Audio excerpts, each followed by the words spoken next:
Ayan. Darog na ang kamatis. Lukong-luko na siya. Lagay ko na ang isda.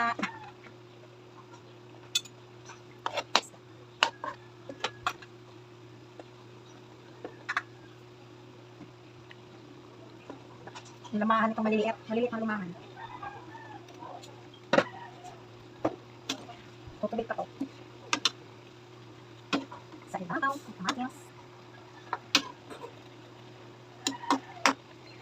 Lagyan ko ng konting patis. Magic sarap. Kunti lang. Lagyan ko konting tubig. Kunti lang. Tubig. Kaya natin maluto ang isda. Sikit lang naman ako eh. Susunod ko na kumain. Tapos kalaman sinanglas ng dalawa. Luto na. Ito na yung isda niya. Lalagay ko na to. Ay, titimplan ko na. Sakto na. Tapos, lalagay ko. Kalamansi muna. Kalamansi.